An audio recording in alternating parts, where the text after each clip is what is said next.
Ito yung anak ko. Inatita. Hello, Merry Christmas! Merry Christmas kanino.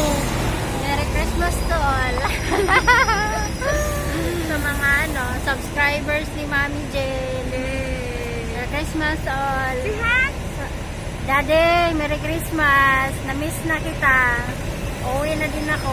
Sinamahan ko lang si Mami saglit. Kasi, manda ka sa akin. Sige. Yan, ninatid niya ako dito. Nag-aabang ako ng taxi. Pupunta ako ng boarding. Kabababa ko lang. Dapat sana kagabi kaso wala eh.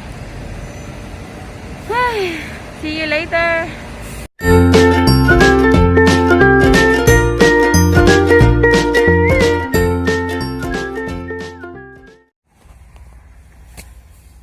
Ito yung time na pag may kasama ka is iba yung power mo, pero pag mag-isa ka na lang pinipilit mong maging okay, pinipilit mong maging okay sa tingin nila, pero pag yung mag-isa ka na lang iniisip mo ng lahat. Bakit? Paano? Ba't ganun? Ang daming tanong sa isip. Gumugulo sa'yo. Kasi hindi mo alam yung saan ka pupunta. Hindi mo alam yung paano na. Diba? Pero buti na lang andyan pa rin sila, nagpapalakas, nagpapayo sa lahat ng bagay, na tinatanong ko sa kanila, ba't ganun na pag mag-isa ka na lang, ang hirap mag-isip, nakakapagod mag-isip. Sabi nga nila,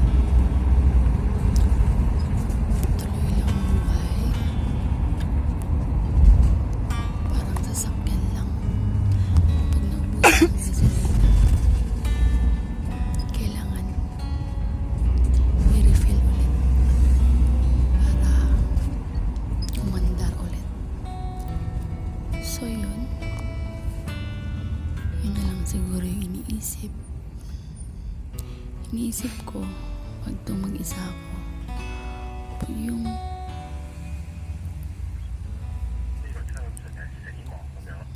gusto mo na lahat sanang isigaw, kaso paulit-ulit pag mag-isa ka, paulit-ulit naiisip mo, paulit-ulit ang tanong, bakit?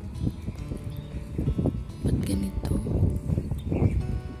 Ayoko ng ganito. Ang daming tanong, pero buti nandyan siya. Nandyan si Lord, gumagabay at binibigyan lagi ako ng lakas at hindi ako nawawala ng pag-asa sa lahat ng bagay na nangyayari ngayon. Ito yung Christmas ko.